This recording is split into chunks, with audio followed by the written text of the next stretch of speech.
ننزل من القرآن ما هو شفاء ورحمة للمؤمنين ولا يزيد الظالمين إلا خسارا. بسم الله الرحمن الرحيم.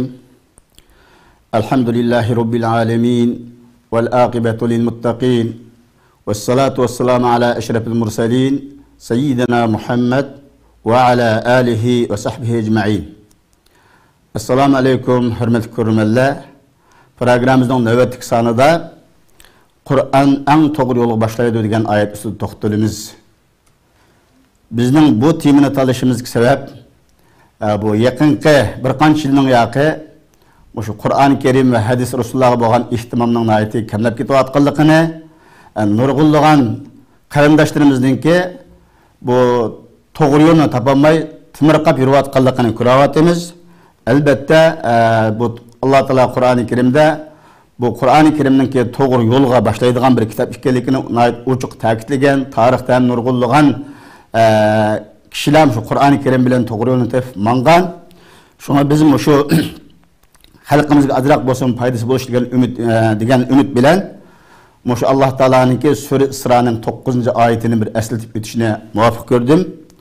Allah Taolo aytadi: "İnne hadal Qur'ana yahdi lillati hiya aqwam ve yubashshirul mu'minina allazina ya'malunas-salihat anna lahum ecran kebira." Sadaqallahul azim. Tercümesi hakikaten bu Kur'an-ı Kerim en doğru yolga başlaydı. Bu Kur'an-ı Kerim en doğru yolga başlaşılan birge yaxşı amellerini kıygan müminlerge nayet büyük katı bir ecrinin bağlılığı bilen bişaret veriyordu. Deydi Allah Teala. Bu hidayet Kur'an-ı Kerim'in doğru yolga başlaşını müfessirler bir qancha türge bölgen. Yani bir insanı küfre, şirknin karangılıqıdan İslam imanının nuruğa başlaydı. Fasıklıktan, facirlikten, takvalıkninki yoluğa başlaydı. Şunun qo'shash har xil azg'unlik, rezil illetlerden güzel ahlaklarga başlaydı deb tafsir qilgan.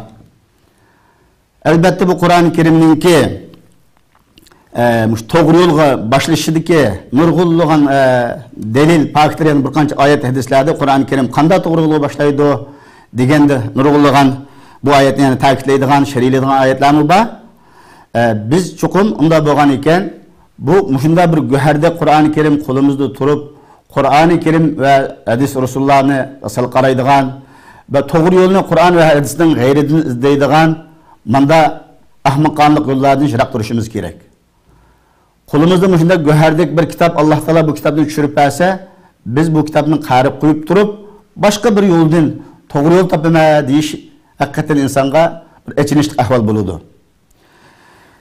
Bu Qur'oni Karim ilgirkilarni to'g'ri yo'lga boshlagan. Keyingilarni-chi Qur'oni Karim to'g'ri yo'lga boshlab kelmoqda.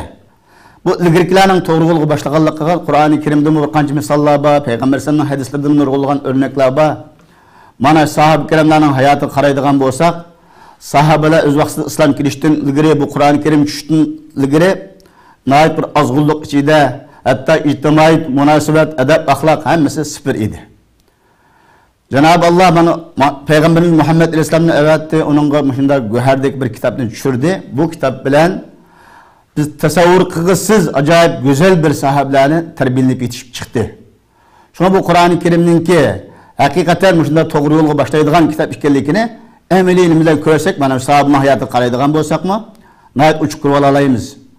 Ay shu sahabaning iymon etishdan burun har xil qor yo'llarga mangan, hatto bulanchilik bilan shug'ullangan, odam tilga og'isiz rezilliklarni qilgan bir jahiliyat davridagi arablarni ajoyib go'zal ulug' sahabaga aylantirgan narsa Qur'oni Karim. Ile hem biz hem izzetimizni, şerefimizni tapımız deydikenimiz, Kur'an hadisga qaytish bilan tapımız. Kur'an hadisinden g'ayridan insonga to'g'ri yo'l yo'q, izzet yo'q, şeref yo'q. Şuna biz bütün üzerine ve etrafındaki, bütün dünyadaki Müslüman qarindoshlarımni Kur'an-ı Kerim ve Peygamber sallallahu aleyhi ve sellem'in sünnetlerine qaytışqa çaqırma. Endi Kur'an-ı Kerim bu küfür yoludan İslam nuruga hidayet kılgan sahabelerinin kelimesini söyledik.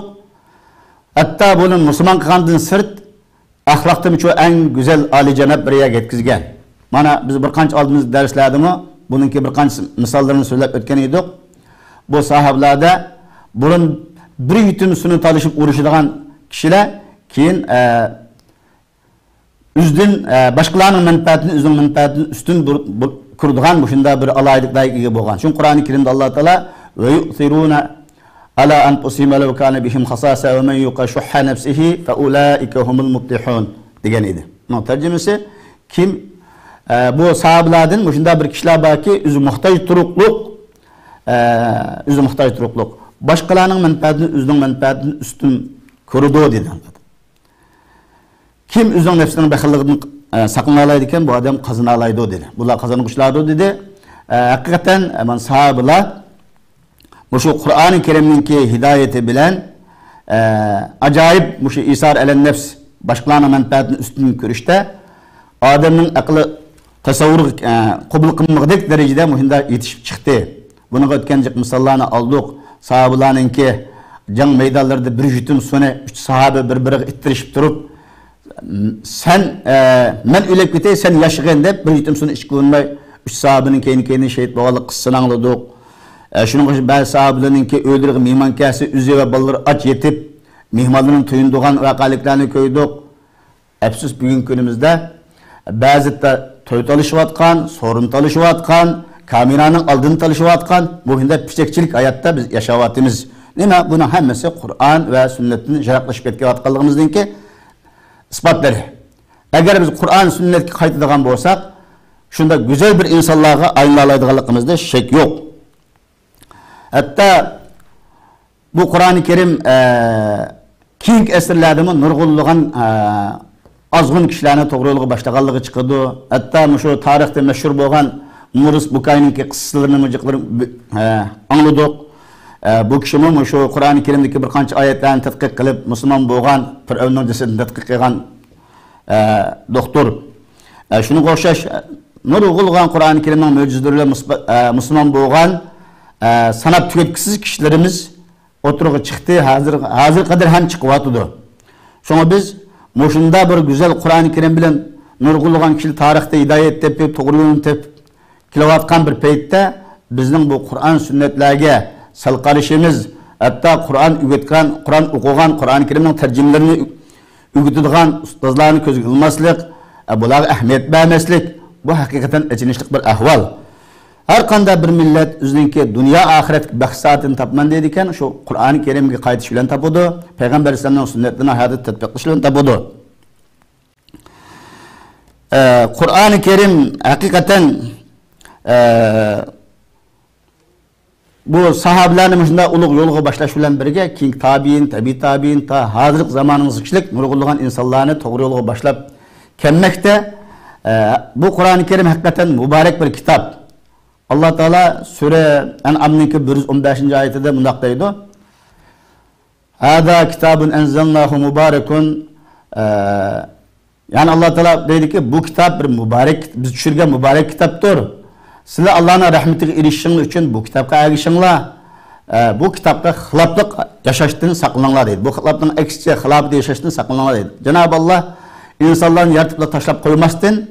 Bana Allah Teala insanlarla birge her zamanda asmandan nurgullan kitaplarını düşügen. Bu Kur'an-ı Kerim zamanı ahir düşken en ebzel bir kitap. Muşu Kur'an-ı Kerim'e bağlanan her kanda nesinin şereflik, aziz bulduğanlığı nurgullan misallar var. Mesela aylarının içinde en Ramazan aylarının sultanı en ulgu boldu çünkü muş ayda Kur'an-ı Kerim düşkenlik için. Cibril Aleyhisselatü Vesselam periştelerin en ebzeli boldu. Nemiş için Kur'an-ı Kerim'in düşkenlik için. Peygamber Aleyhisselatü Vesselam peygamberlerinin en seyidi, peygamberlerinin en ebzeli boldu. Nemiş için o kişiye mukaddes ulug Kur'an-ı Kerim düşkenlik için. Muhammed Aleyhisselam'ın ümmetimin başka ümmetlerine en ebzel bir ümmet boldu. Mana Kur'an-ı Kerim'e amel qilib, Kur'an-ı Kerim'in hayatı tatbiqlaganlığı için. Bulardan ko'rib olamiz ki har qanday bir millet, har qanday bir xalq Kur'an-ı Kerim'e haqiqiy iymon keltirib, Qur'oni Karimga amal qilib, Qur'oni Karimning payg'ambar sollallohu alayhi vasallamning sunnatlarini tatbiqlab hayotida yashaydi ekan, cho'qim bu millatning izzatga erishadiganligi, sharaflik yashayoladiganligida shak yo'q. Ammo Qur'oni Karimni suiiste'mol qilish bilan Qur'oni Karimningki chiroyli ovozlar bilan o'qib qo'yish, uni hayotimizni tatbiqlamaslik, hatto Qur'oni Karimningki Qur'oni Karim darsliklariga ahamiyat bermaslik, bu haqiqatan echinishlik bir ahvol. Millat buning bilan zavolliq yuz tutadi. Har qanday bir millat Qur'oni Karimga ahamiyat bersa, cho'qim buningki qaytadan iz bo'lganligida shak yo'q. Men oxirida payg'ambar islomning keyin bir hadisni eskartish bilan so'zimni oxirlashtirmay, payg'ambar alayhisolatu vasallam degan vafotininki shu hayotining oxirida, vafot bo'lishining oldida men sizning oranglarda ikki narsani qoldirib ketdim. Mush ikki narsaga eslasanglar hargiz ezib ketmaysizlar deydi. O bo'lsin biri Allohning kitobi Qur'oni Karim, yana biri meningki sunnatim degan. Shunga biz ozmay to'g'ri yo'lda mangimiz deydi ekanmiz. Cho'qim Qur'oni Karimga ahamiyat berishimiz, payg'ambar sollallohu alayhi hadislarini darslik qilib o'qishimiz, bolalarimizga, butun atrofimizdagi kishilarga Qur'oni Karim va payg'ambar sollallohu alayhi sunnatlarini o'rganishga rag'batlantirishimiz nihoyat zarur. Chunki payg'ambar sollallohu alayhi vasallam degan bir hadisda "Xayrukum man ta'allama al-Qur'an va 'allama." Sizning arangizdagi eng yaxshi inson Qur'oni Karimni o'rgangan va o'rgatgan kishilardir deydi. Shunga biz shu o'zimni va dunyodagi barliq xalqimni Qur'oni Karim, payg'ambar sollallohu alayhi sunnatlariga qaytishga chaqiriq qilaman. Qur'oni Karimning g'ayridan yo'l izlash, Qur'oni Karimning g'ayri bilan bir tafakkur qilish, Qur'oni Karim va payg'ambar sollallohu alayhi sunnatlarini ko'zga ilmaslik haqiqatan bir achinishli ahvol bo'ladi. Janob Alloh hammaylarni Qur'oni Karimga qaytadigan kishilardan qilsin. Janob Allohning Qur'oni Karimni bizningki dilimizning bahori qilib berishni, g'am andishlarimizning ketkizib berishni, vatanimiz Sharqiy Turkistonninki mustaqil bo'lishini Janob Allohdan tilash bilan birga so'zimni oxirlashtiraman va oxiru davona alhamdulillahi robbil alamin.